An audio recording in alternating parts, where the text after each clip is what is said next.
Good afternoon. It's Friday the 19th of April 2024, just after 1 o'clock. Welcome to UK Column News. I'm your host, Mike Robinson. Joining me today via video link, we've got Ben Rubin and Debi Evans. We're going to get started today with the discussion, or the debate, if you could call it that, on excess mortality in the House of Commons yesterday. Well, as you can see, it was a packed House with all of about 10 or 15 people there. So if you have an MP that wasn't there, maybe the first thing that needs to be done is to ask them why they weren't there. Andrew Bridgen, of course, had organised this. And Cheryl Granger, who is often on this programme, was attending. So we've got some comments from her in front of me at the moment. So it was quite a rowdy public gallery for this particular thing, as we'll hear in a moment. Lots of cheering and clapping going on, much upset from the Speaker that it was going on. There were MPs who backed Andrew Bridgen's comments, and Cheryl saying mainly those with a scientific background. So Neil Hanvey MP, who was a clinical specialist, or has a clinical specialist background, he was talking about good clinical practice and the failure by the vaccine companies to follow protocols. Graham Stringer MP from Labour, it was someone tried at the beginning of COVID to bring Parliament back to debate during the lockdown, but and Cheryl thought his presentation was very good. There were interruptions by Dr. Mike Spencer, who's a Conservative, an ex-consultant psychiatrist, and he was criticising everything, including doctors signing death certificates as COVID in order to inflate numbers. And so on. Sir Christopher Chope said quite a bit, Danny Kruger, and so on. So it was quite, the people that did turn up had, so at least some of them had a reasonable comments to make, and so on. So let's just have a look at a couple of clips. First of all, Andrew Bridgen and some of the response from the public gallery. And given the evidence, Madam Deputy Speaker, I call on the government once again to immediately suspend the use of all mRNA treatments in both humans and animals, pending the outcome of that inquiry.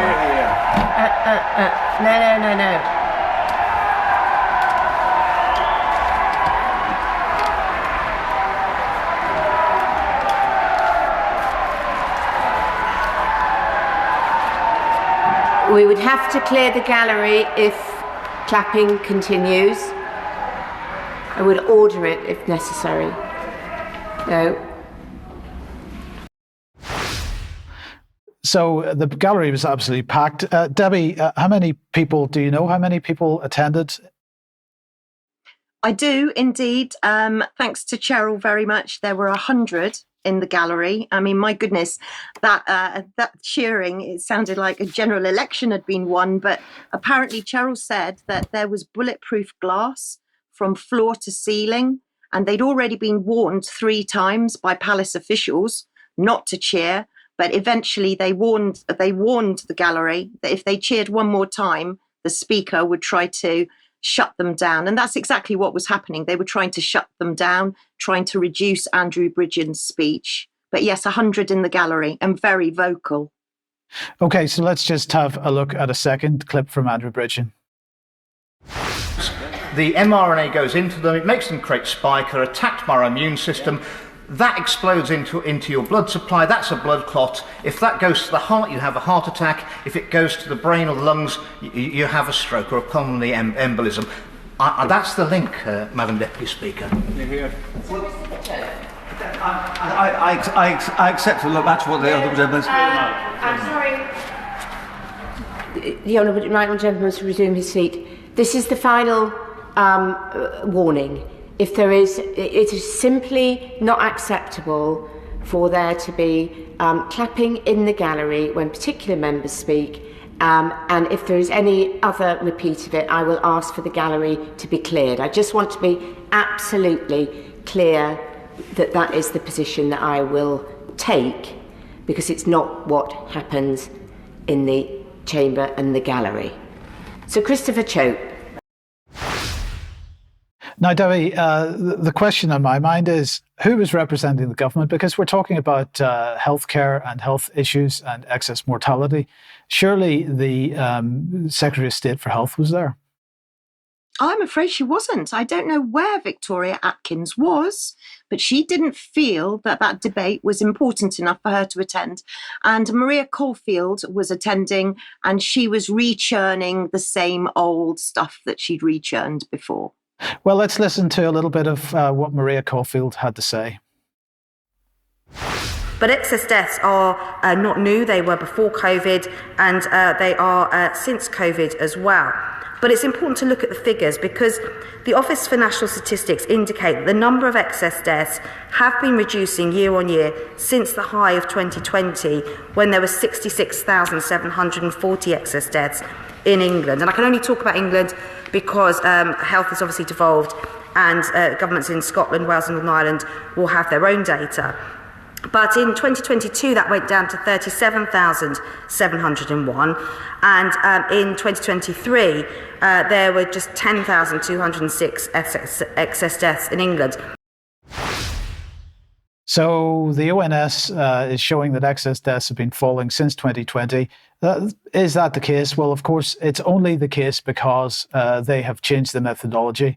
And the way they've changed the methodology, of course, reduces the numbers of people that are being assessed as being excess deaths. So this is the release from them a couple of months ago, estimating excess deaths in the UK. Methodology changes February 2024. And what comes across very clearly as you read down through this is that they're now using a very clear, or actually a very complex statistical formula for working excess mortality out, which is not related to what was previously a relatively simple average of the previous 5 years. But if we put that back on screen for a second, we'll just look further on down this, and you can sort of see on the right-hand side there the effect that the change in methodology has had. So the light blue line is the new methodology, the dark blue line is the old methodology. And you can see as we head towards the right-hand side of that graphic that the gap between those lines diverges as the new methodology massages the figures, let's say, in order to make it seem not quite as bad as they are. The important thing to recognize here is that what we're talking about here is a statistical guess. It's not the true number of people that have died. It's a guess based on statistics. And then the final comment I'd make on this is that Maria Caulfield there talking about not being able to provide numbers for Wales. Well, actually, the Office for National Statistics in their death releases, the death statistics releases each week, publishes data for England and Wales together. So I'm not clear what she was talking about there. Maybe she wasn't properly briefed. But anyway, Debi, let's come on to what your thoughts are. Bring us up to date on health. Well, yes, and it actually it goes in very well with the previous segment, because I don't know how many people that are going to be watching that are going to reverberate with this segment in how many mistakes are being made in the NHS, how many avoidable deaths are happening in the NHS, and are the NHS listening to us? So do you remember a couple of years ago, I confronted Jeremy Hunt on a Zoom call. He was like the rabbit in the headlights, and I asked him about vaccine serious adverse events and also an investigation into them immediately. But he also revealed some shocking data. Let's have a listen.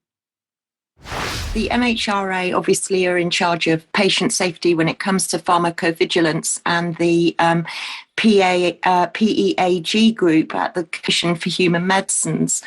But according to the MHRA data, as I'm seeing today, as of today, there are over 1.5 million serious adverse reactions and 2,000 deaths. I just wondered what your thoughts were with regarding to an investigation on the serious adverse reactions that we're currently seeing. Thank you. Debbie's question, I want to take that away because I think it's something that my committee might be interested in looking at, and I'll need to talk to my other members of my committee because we decide these things democratically. But when I was Health Secretary, I commissioned the University of Sheffield, Leeds and Manchester to do a report onto medication error. And, we found there were 8,000 deaths a year. And, obviously, we are very concerned about the adverse reactions that we have from the COVID vaccines. It's not for me to make a judgment as to the balance of risk But I think we do need to fully understand the issues that you raise. Well, he's clearly not concerned because he never did anything about it. But he did say there 8,000 deaths a year. That was back in 2017. Now that equates to about 22 a day of medication errors. So I want to bring your attention to a report that was published in 2023 called Broken Trust, which is about making patient safety more than just a promises. Perhaps this report should be called Broken Promises. It's been written by the Parliamentary and Health Service Ombudsman. But what does the Ombudsman actually do? Let's see what the Ombudsman does, because the Ombudsman is there to make the final decision on any complaint that hasn't been resolved within the NHS government departments or other public agencies. So basically the buck stops there with the Ombudsman.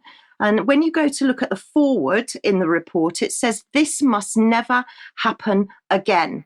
And it harps back onto the maternity services at Eastbourne scandal, East Kent, Morecambe Bay, and of course, let's not forget mid-staffs. But actually, this is happening more. And the person that wrote that forward was Rob Behrens, who was who was at the time, the Parliamentary and Health Service Ombudsman. And he says, but the biggest threat to patient safety is a system at breaking point. In this report, we recognise that the NHS itself can only go so far in improving patient safety. We need to see concerted and sustained action from government to make sure NHS leaders have the tools to prioritise the safety of patients and are accountable for doing so.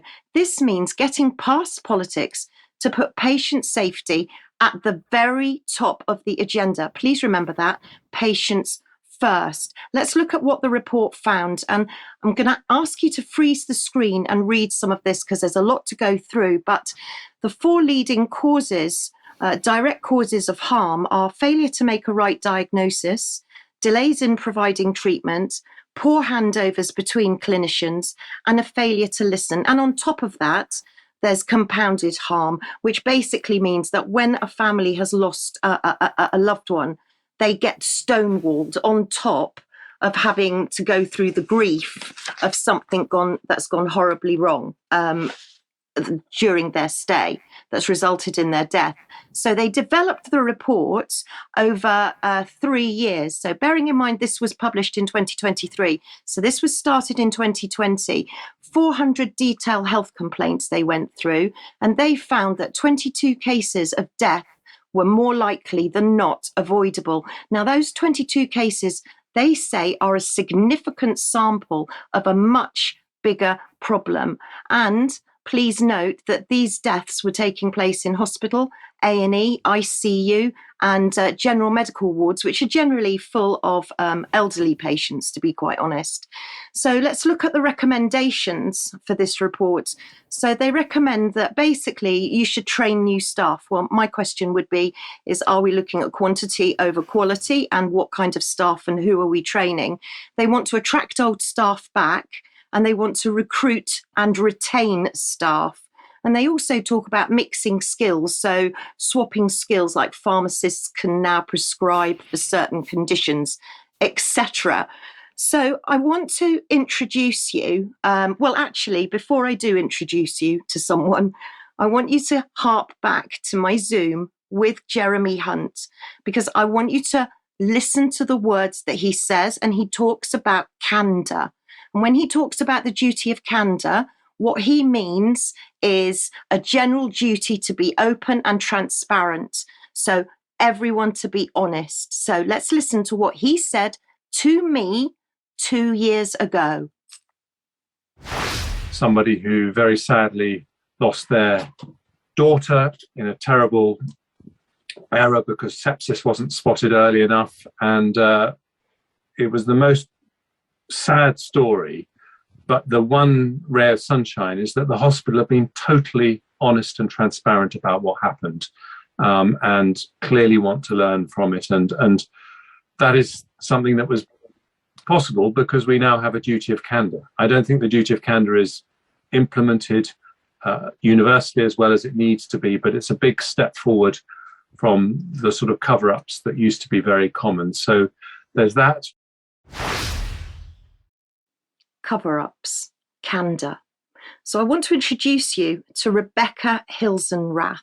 Now, she was announced last year as the new ombudsman, and she was recently speaking, this week in fact, at a parliamentary health committee, and I'd really like you to hear what she had to say.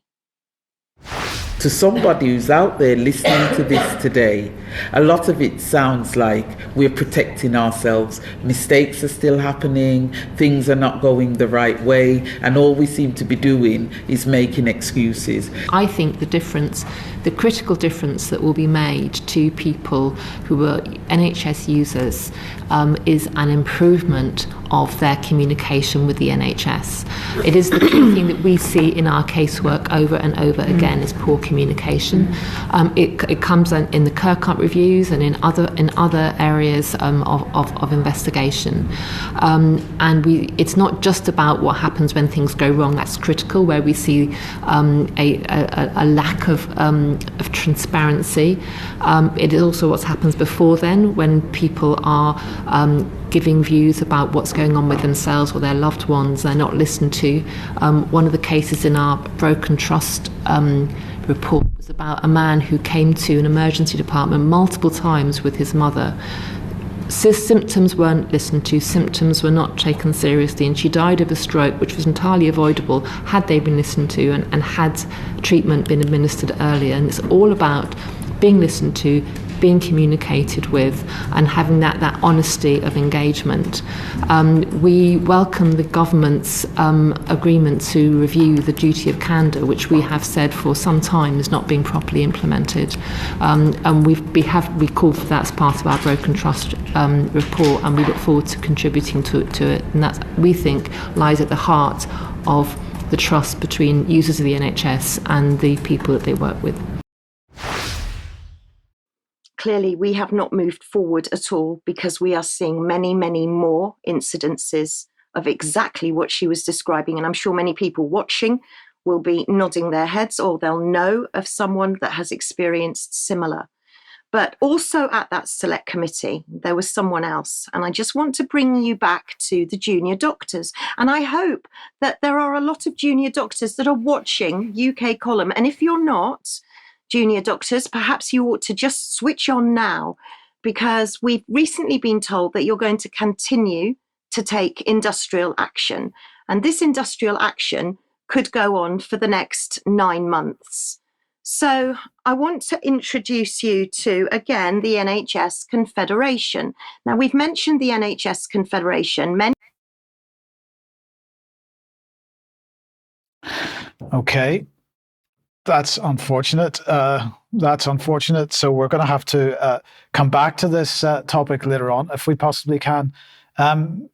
Debbie's not coming back in a hurry, so we'll come back to this, and I'll bring Ben on the program. Welcome to the program, Ben. And well, I think I'd like to know who Shola is.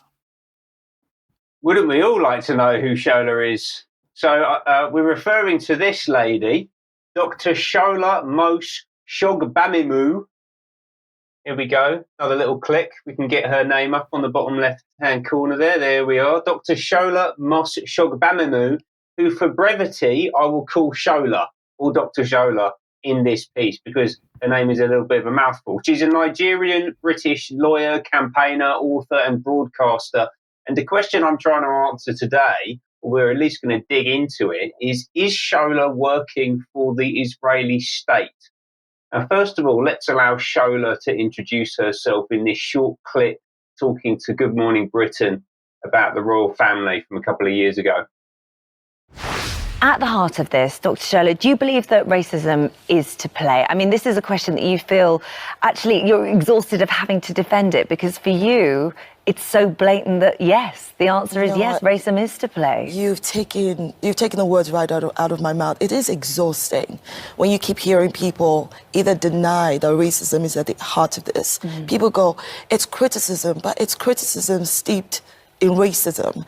And look, I think that the difficulty here for a lot of people is that they do not understand this thing. And the thing is that it is not the job of black people and ethnic minorities to educate white people on racism that is perpetuated by white people. Right. White folks need to go educate themselves on the racism they perpetrate.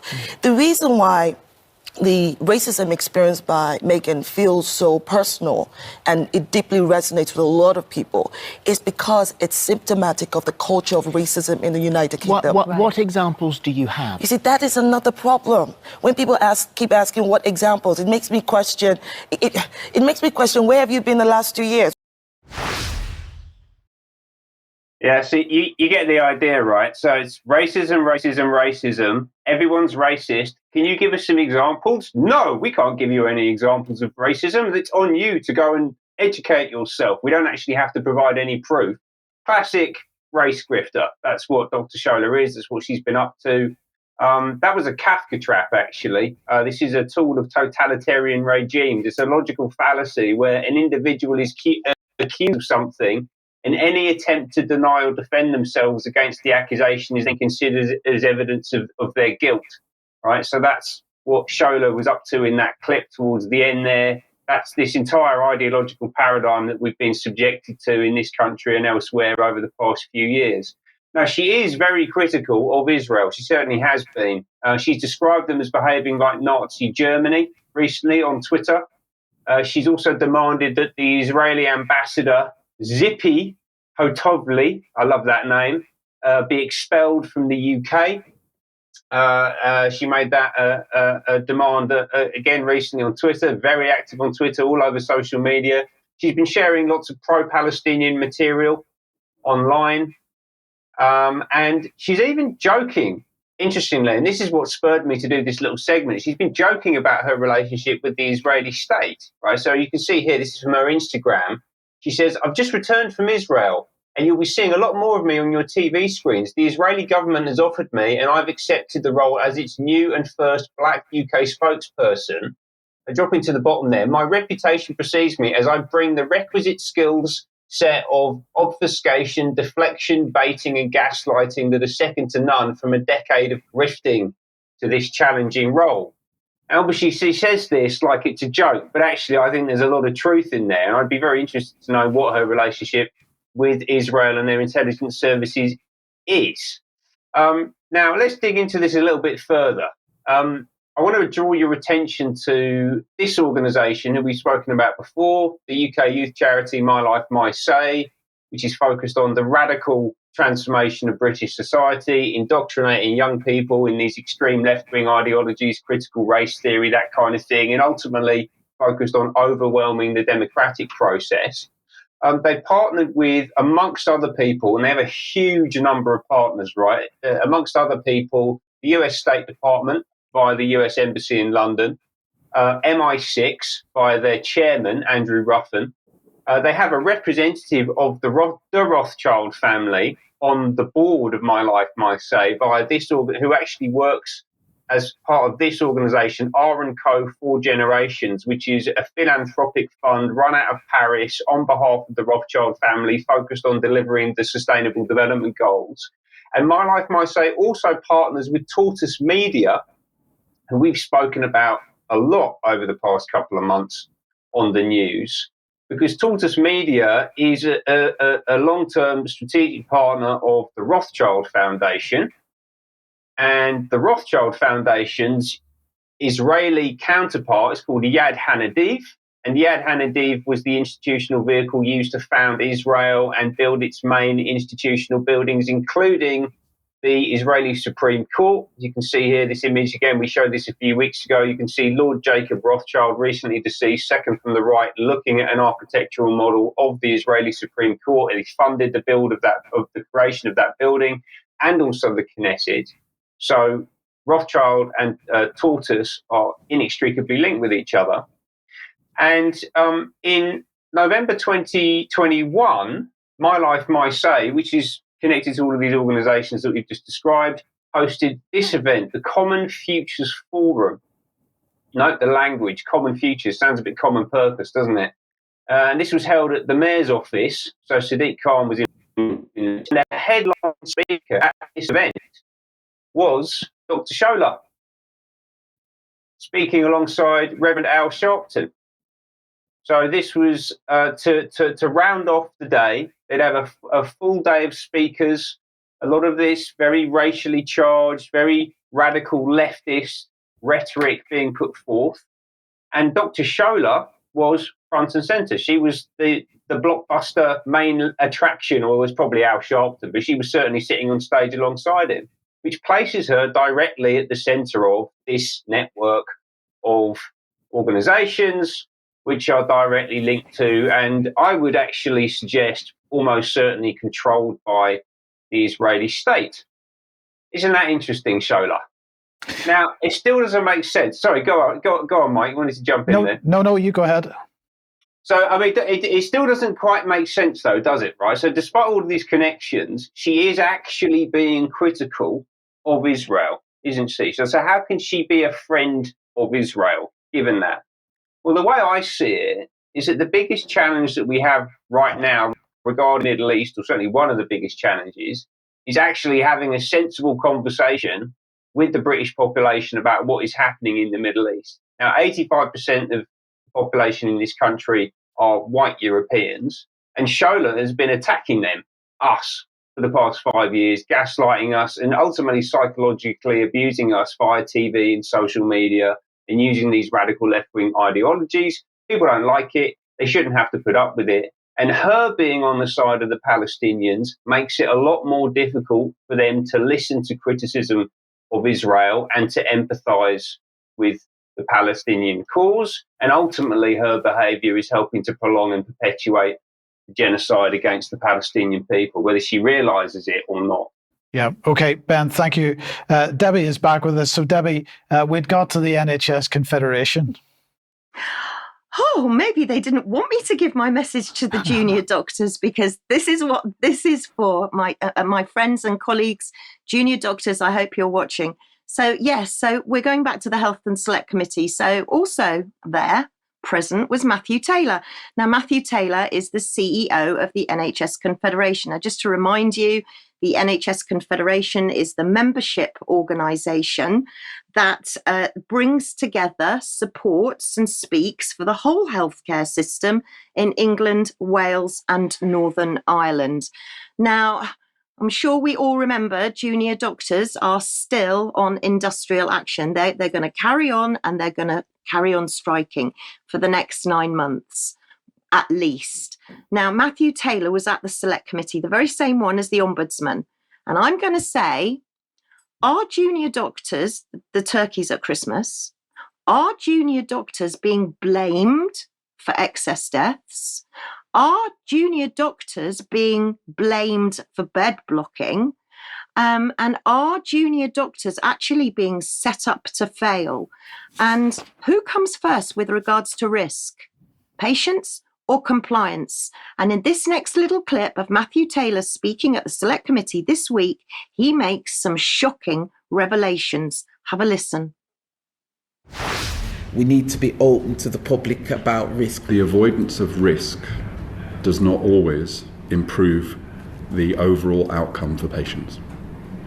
And if I can give you an example of this, during junior doctors' strikes, I visit hospitals, and hospitals feel like, in some sense, more functional places when junior doctors are on strike. And that's because the consultants are not doing their outpatients clinics or whatever, they're in the hospital. Now, that means in some ways the hospital runs more effectively. It also means that the backlog is building up, the waiting list is building up. Now, the reason for that is because more senior members of staff are more willing to take risks. They have greater confidence in doing that. I was in a hospital a couple of weeks ago where they have people in the emergency department waiting medical assessment. These people are overwhelmingly elderly, frail people. And the hospital manager said, if my consultant gerontologist is on duty, he will go down this line of patients and he will work out how to discharge each of them, because he knows that to admit somebody like this, an elderly, frail person, to hospital is almost never good for them, will lead to them being deconditioned, and could lead to them also getting trapped in hospital, which, is a real issue for the hospital and its resources, etc. If, however, a junior doctor, less experienced, under pressure, goes down this line, they're quite likely to recommend that these patients have tests, which could be intrusive, and that a couple of them will be admitted, because the risk of admitting is much lower than the risk of discharging, and then that patient dies, and the relatives understandably say, well, you didn't do the right thing. I spoke to another hospital leader the other day, and I don't want to. It is an anecdote, but who said they'd been into a maternity ward, and it felt that an enormous amount of time now was being spent on compliance rather than being spent with patients. Now, I don't want to say attest to the truth of that. That's one story. But what I would want you to understand is that sometimes the systems that seek to minimise risk do not lead aggregately to the best outcomes for patients, and that's something I don't think we always give proper consideration to. Fantastic, thank you.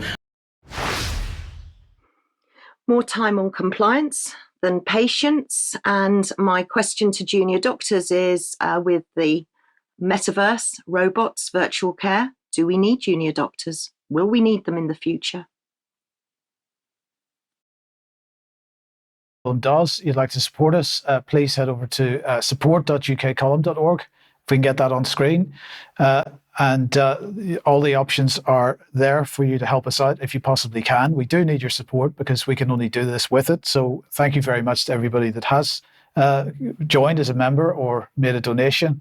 But that's there. If you would like to contribute, please share anything you find on the various platforms, especially ukcolumn.org and ukcolumnextracts.co.uk. You can pick something up at the UK Column shop. There's plenty of stuff there if you would like to do that as well. Quick reminder that Brian's premiere of the third episode of Walking the Dog is on Sunday on his YouTube channel. The link will be in the show notes under the program. That's at 11 a.m. on Sunday. And at 6 p.m. on Sunday, we will be hosting a symposium on behalf of the Heritage Party, which is entitled Defying the Real Enemy. So they're saying that the Heritage Party councillors are discussing structure of our political system, a topic which is frequently misunderstood by the majority of people. The conversation will centre on identifying the true culprits behind detrimental changes in our nation. So there are going to be 5 people taking part in that. Madeleine Hunt, who has been an interviewee on the UK Column. Also 4 other Heritage Party local councillors, Sarah Farrell, Matthew Kellerman, Sean Turner, and Becca Collings. So join us for that at 6 p.m. on Sunday if you can. Then on Monday at 2 p.m, Playing God, Jackie DuBois' documentary on democide in the NHS will be premiering on UK Column. So if you can possibly join us for that at 2 p.m, immediately after the news programme, do join us then. Then a final reminder, or a quick reminder here for the Sounds Beautiful Festival taking place June 27th to the 30th in Wimborne and Dorset, and the Stand in the Light Festival taking place in Cumbria on May the 24th to the 27th. Get along to those if you possibly can. Now, the news from the Middle East is that Israel has apparently launched some kind of attack on Iran. This is the Islamic Republic News Agency talking about that air defense system activated as blast heard in Iran's Isfahan. That's according to an official. It's not clear exactly how significant this attack was at this point. The Iranians absolutely downplaying it. It doesn't sound like it was anything other than a number of small drones. This is Iran destroys several micro air vehicles over Isfahan. And so apparently small drones. And the suggestion is that this was actually Israel attempting to deal with Iran's air defense radar systems. And perhaps there's going to be some kind of follow-up. So it remains to be seen whether that's the case. But as I say, various reports in the mainstream press at least suggesting that Tehran is playing down the significance of it. But there are a number of questions to be asked here with mainstream media coverage of the whole thing, because here's the Jerusalem Post and their tweet from this morning. An Israeli missile strike targeted a site in Iran early Friday morning, 2 Israeli defense officials confirmed. And they have this image showing a large explosion. And the image is captioned, "Explosions heard in Iran, Syria and Iraq." But here's the problem. That is not the correct image. So this is Islamic Jihad rockets killed more civilians in Gaza than IDF airstrikes did from 2022. And that's more or less the same image. Certainly an image of the same event from more or less the same position. If we just have a look at them and compare them again, you can see that absolutely. And the caption on this image making sure that you understand that this is a ball of fire and smoke rising during Israeli airstrikes in Khan Yunis in the Gaza Strip on the 5th of August 2022. So what on earth does the mainstream media think they're doing? The Israeli mainstream media think they're doing, putting fake images out to describe this. It doesn't end there. Other people commenting on this from other places. So this is Iran Observer making the point. Israeli media shows video of Lebanese Hezbollah missile strike on Mayan Baruch as a strike on Iran. This is pure face saving. So, it's not really clear whether it's face saving or attempting to make a bigger issue of it than it was, because it might be face saving if the event was a failure from Israel's point of view. On the other hand, if they intend to follow up, if this was just a probe and they intend to follow up, then face saving isn't quite the correct way to show it. But nonetheless, the media doing their usual job of pushing out more fake news than anybody else. But Ben, you've got more on this, because we were talking on the program on Monday, I think, or on Wednesday, about the relative cost with respect to the Iranian airstrike on Israel, the relative cost on them making that strike and Israel's defense of it. Yes, it was Vanessa's piece on Monday. I was really struck by it. It was a great piece of reporting, and there were some numbers that jumped out at me that made me think of some of my sort of business theories that I've been steeped in over my career. And it's this idea of disruptive innovation, which is a process where a smaller company with fewer resources is able to successfully challenge established incumbent businesses. That's generally driven by increased performance of new technologies. So over time, new technologies achieve parity with existing ones, and ultimately they surpass the performance of those existing technologies. If we could just get that slide up on screen, actually, that'd be great. Yeah, so you can see that the top line is sustaining innovation in an existing technological paradigm, and then the bottom green line is the disruptive technology increasing in performance over time to the point where it attains parity, but at a much reduced cost, which is really, really important. And we can see this playing out in the markets. The very famous example that always gets used is Blockbuster Video, the iconic brand of the 80s and 90s. That was destroyed by Netflix because of the internet. Same thing happened with Napster and the mainstream music industry at around the same time. So the internet was the new technology paradigm that came in and replaced the existing VHS or CD paradigm that was in place.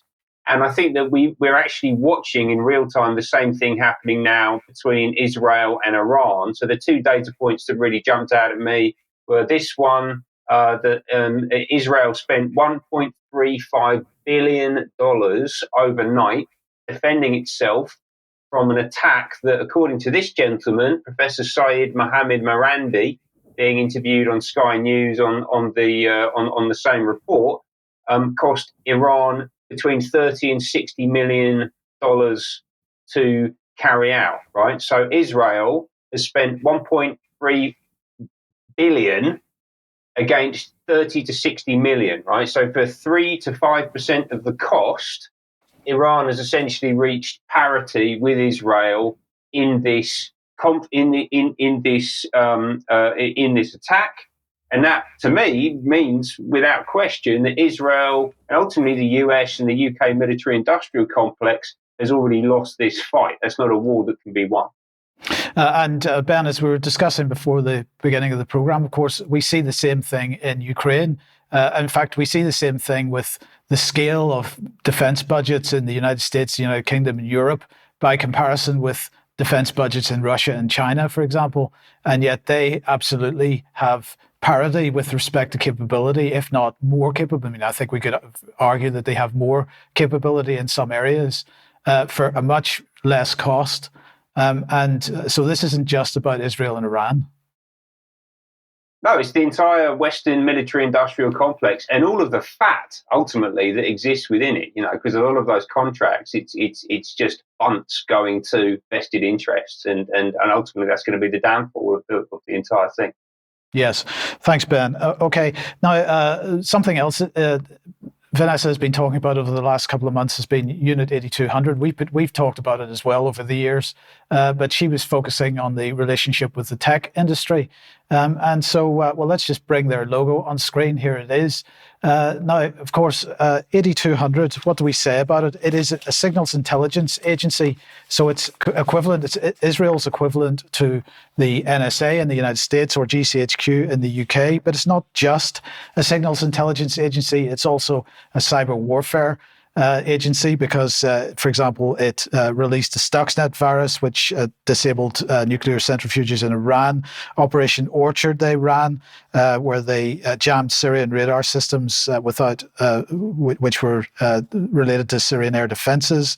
The Ogero incident, which is the Lebanese government blamed Israel for having launched a sophisticated cyber attack on their communications company Ogero, and they used it to spread disinformation directly to people through the telecoms networks. So they do much more than just signals intelligence. But then there's the other aspect of this, which is the seeding of technology companies, not only through personnel that have been trained or have operated through 8200, but also with financing as well. We should just mention in passing that, of course, in recent days, 8200 has been in the press because of Project Nimbus. Now, this is a headline in TechCrunch. Google fires 28 employees after a sit-in protest over controversial Project Nimbus contract with Israel. And this is a cloud infrastructure project which Google is contributing to. I think it's $1.2 billion or so. But 8,200 personnel involved with that, and so on. But now I'm going to just move to the side a little bit for a second, because in the recent couple of years, we've seen a lot of propaganda in the mainstream press with respect to Huawei, which is a Chinese company, and its use of Huawei technology in the UK telecoms infrastructure, and various people, including various integrity initiative aficionados such as Edward Lucas that we were speaking about a couple of days ago, very concerned that this is a national security risk. Huawei gear on UK telecoms networks, the Huawei will be hoovering up bulk data, sending it back to the Chinese Communist Party, is basically the idea here. And so why is this a concern? Well, because, of course, we're seeing dual use in terms of infrastructure, so not just civilian use for 5G networks or for satellite networks. Ben Wallace talking about satellite networks in this case, and the fact that the government now owns the OneWeb satellite system will ensure that we embed dual use at the heart of everything, including security and intelligence services and commercial partners, commercial users, and so on. So coming back then, so if my question then is, if it is a national security risk to have Huawei equipment on our telecoms networks, might there be other national security risks here? So let's look at 8200 again and look at two organizations that 8200 has spawned. First of all, Checkpoint, and second of all, Palo Alto Networks. Now, Checkpoint is a cybersecurity company. They're most famous for producing firewall appliances that just about everybody, they were at one point absolutely ubiquitous with respect to firewalls. And of course, what is a firewall? It is a piece of equipment that you put on your internal network, which processes every packet of data that goes between your internal network, whether you're a government or a local council or a company, and between your internal network and the internet, and is capable of deep packet inspection and so on, with a view to worrying about cyber threats and making sure that your internal network is provided, but that is protected. But that data passes through that device, and so is it perhaps an opportunity for a signals intelligence agency to bulk data collect? I leave that question open, but we'll just look at Checkpoint for a start and their leadership. So this is Gil Shved. He is the co-founder and CEO of Checkpoint. He's Israel's 8th richest billionaire, reportedly worth $4.7 billion. Another person on the board, Dr. Dorit Dor, Chief Technology Officer, looking at rocket initiatives at the moment, but formerly Chief Product Officer, so of course responsible for the development of Checkpoint's products. And Checkpoint, part of a consortium of cyber companies, Israeli cyber companies, that are all involved in infrastructure in the West. And so the question is, what are we actually saying here? So who is Checkpoint looking at? Well, working with, so they've got a collaboration that they've just announced recently, last month with Microsoft to supercharge Infinity AI Copilot with Microsoft Azure OpenAI service. So they're getting into artificial intelligence as well. But just thinking about the UK, as I say, they're everywhere. So Denbighshire County Council here, if we can put that on screen, selecting Checkpoint's Eventia suite to simplify security management. The NHS has provided 7,000 workers with Checkpoint secured mobile phones and mobile devices. So, what is the potential for data to be hoovered up by this Israeli company? And then if we look here, just very briefly to look at Palo Alto Networks, I'm not going to go into any detail with them, but this is their founder, Nir Zook, another 8,200 alumnus. But let's just, people might say, well, okay, they worked for Unit 8200 while they were living in Israel. Everybody is required to do national service in Israel. And of course, people that are interested in these kind of topics are going to end up working for them. And really, there's nothing to see here. But I would just ask the question again, if it's a national security risk to have Huawei gear on our telecoms networks, why is it not a national security risk to have Israeli gear on our networks, especially when that Israeli gear has been built and developed by people that have a history of working with the Israeli intelligence agencies? I think there are a lot of questions to be asked there. Okay, let's come back to you, Debi, and the World Health Organization. Yes, hola, Portugal, because that's who we're going to be focusing on in this segment. And don't we all love to follow a great example? So time's running out, as we know, for the WHO Pandemic Preparedness Treaty. The WHO, the World Health Authorization, are going to be, the WHA are going to be sitting next month in order to complete this. So time's running out. Now, you might remember a couple of years ago, I interviewed the wonderful dentist from Portugal, Marta da Silva Gamera, and she is literally incredible. She's been a one-woman band trying to get parliamentarians in Portugal to reject the WHO Pandemic Preparedness Treaty. Now, things work a little bit differently in Portugal in that petitions mean referendums, and people are really welcome in Parliament. And Marta has got an urgent update for us. So if you're in Portugal, and even if you're a Brit living in Portugal, please listen, because Marta needs your help.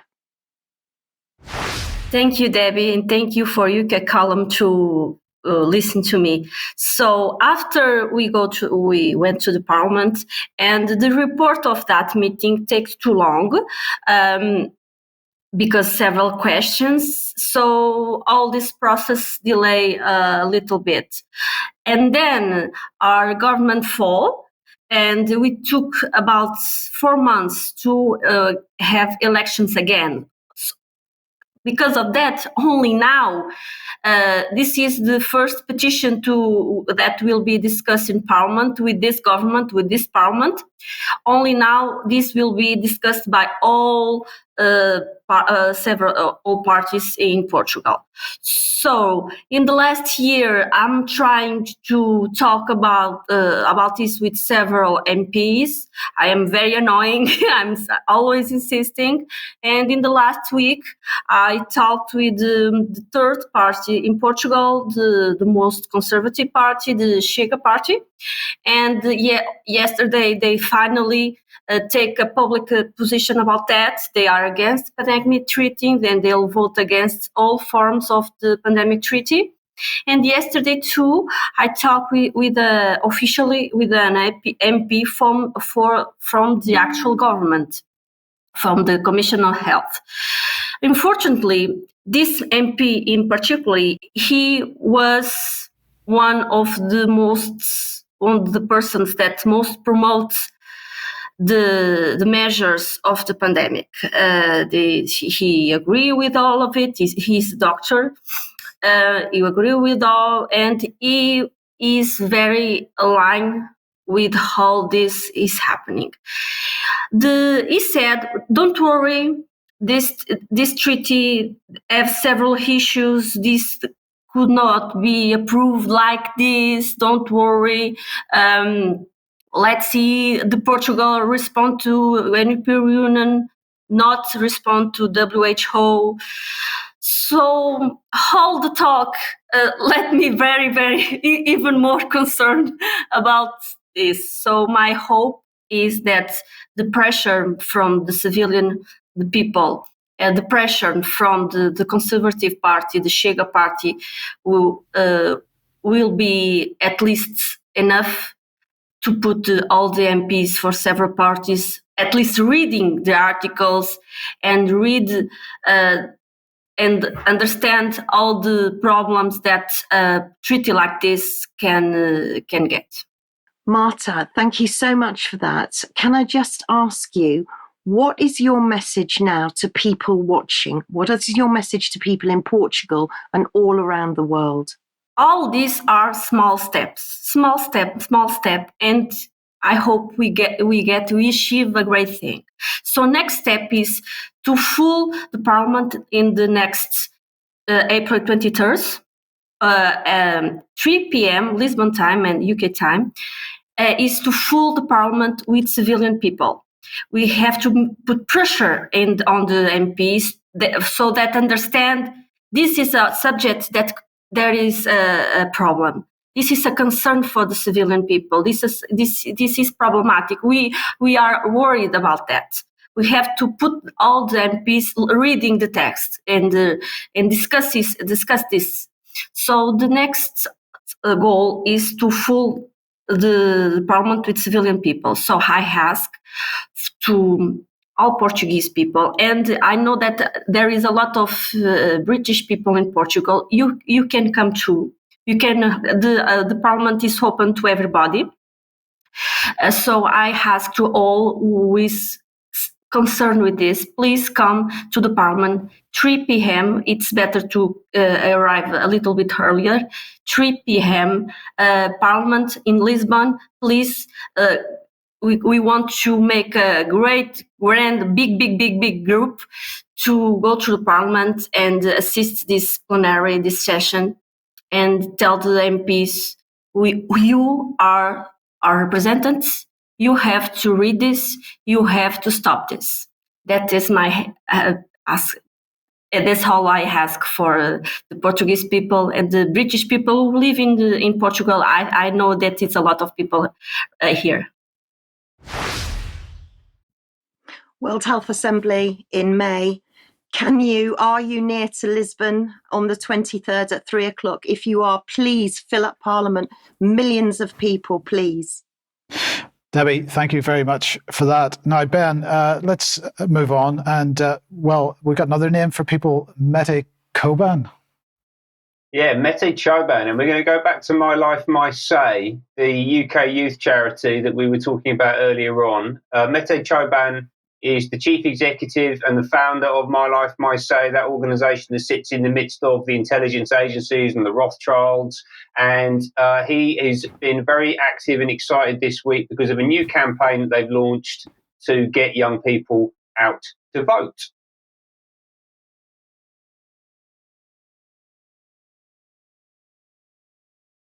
We have a video to run here. Your film will be starting shortly. But before you switch your phones off, why not scan this QR code and register to vote? You vote to keep your favourite celebs in the house, the jungle, The Villa, and all your other favourite reality TV shows. But now it's time to vote for your own reality.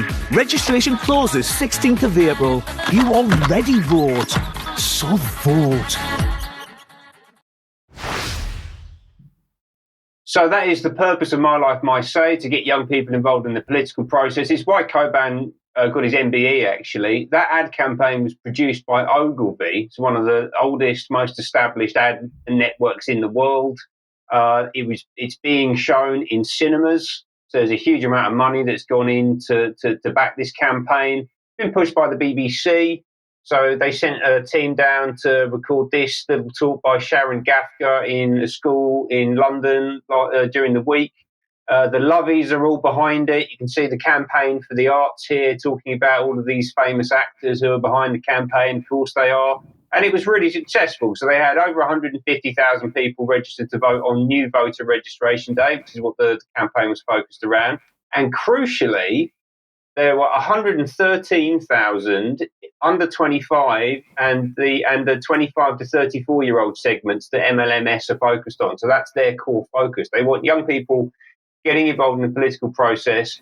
And supposedly this is non-partisan, but on closer inspection, the ideological direction is really clear. Coban himself is a Labour councillor in Hackney. And here he is last night with Sadiq Khan pushing his mayoral campaign.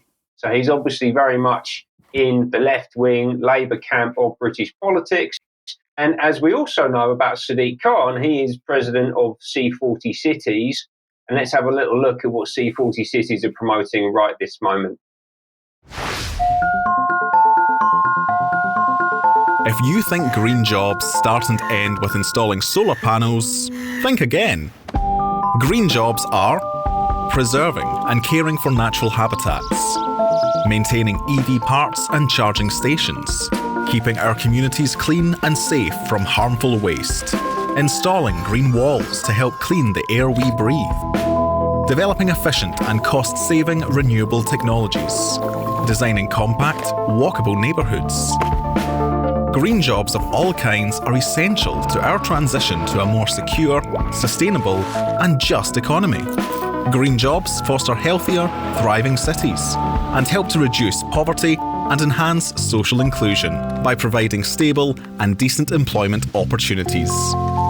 If we want to build a future that works for everyone, we must rapidly prioritise and create more green jobs today.